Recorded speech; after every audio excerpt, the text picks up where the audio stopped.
ইমরান খানের চূড়ান্ত আন্দোলনের ডাকে গত ২৪ নভেম্বর থেকে উত্তপ্ত হয়ে ওঠে পাকিস্তান। সমাবেশে যোগ দিতে যাওয়া পিটিআই নেতাকর্মী ও আইনশৃঙ্খলা রক্ষা বাহিনীর মধ্যে টানা ৩ দিন ব্যাপক সংঘর্ষ হয়। এতে হতাহত হন বেশ কয়েকজন। সংঘর্ষের দায় একে অপরের ঘাড়ে চাপায় সরকার ও বিরোধী দল। ইসলামাবাদে পিটিআইয়ের বিক্ষোভকে কেন্দ্র করে এবার ইমরান ও তার দলের নেতাকর্মীদের বিরুদ্ধে গ্রেফতারি পরোয়ানা জারি করেছেন আদালত।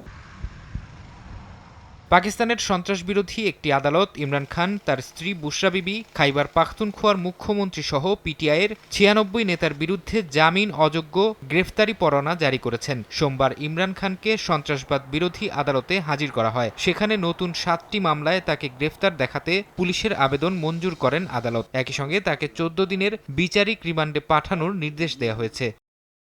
গণমাধ্যম জানিয়েছে, কারাবন্দী ইমরান খানের বিরুদ্ধে ইসলামাবাদে বিক্ষোভের সময় আইনশৃঙ্খলা বাহিনীর ৩ সদস্যকে হত্যার অভিযোগ আনা হয়েছে। পাকিস্তানের সাবেক প্রধানমন্ত্রী জুলফিকার আলী ভুট্টোর পর ইমরান খান দেশটির দ্বিতীয় রাষ্ট্রপ্রধান যার বিরুদ্ধে এ ধরনের অভিযোগ আনা হলো।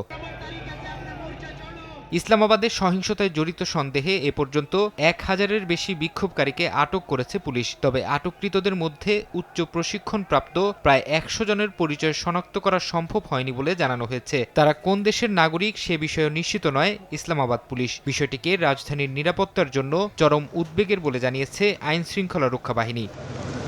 ফারহাদ চৌধুরী, সময় সংবাদ।